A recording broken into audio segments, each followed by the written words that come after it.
देख रहे हैं सिटी 11 न्यूज सतियाना से खबर शामिल करते हैं हमारे डिविजनल ब्यूरो चीफ तहसीन हैदर की रिपोर्ट के मुताबिक सतियाना बंगला एसपी अवलक आबद जफर की खुसूसी हदायत पर एसएचओ सतियाना बंगला यासर महमूद ने मुहर्रम उल हरम की आमद के सिलसिले में मेंबरान अमन कमेटी और तमाम मकातब फ़िक्र के उलमाए इकराम और मकामी सहाफ़ियों के साथ मीटिंग की और कहा कि मुहर्रम उल हरम हमें एहसार कुर्बानी, अमन व मोहब्बत, अखुवत का दर्स देता है।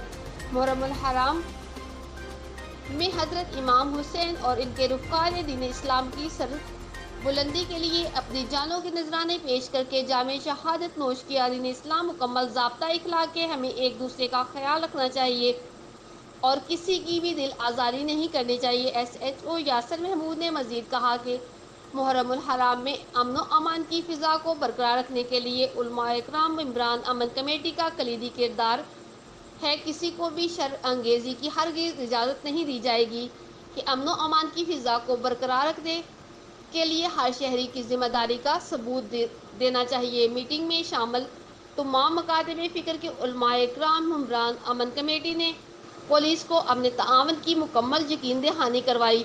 आखिर में मुल्क की सलामती खुशहाली के लिए दुआ मांगी गई। इस मौका पर एसएचओ का कहना था कि मुहर्रम उल हराम के दौरान अमन व अमान कायम रखने के लिए तमाम वसाइल बरोए कार लाए जाएंगे।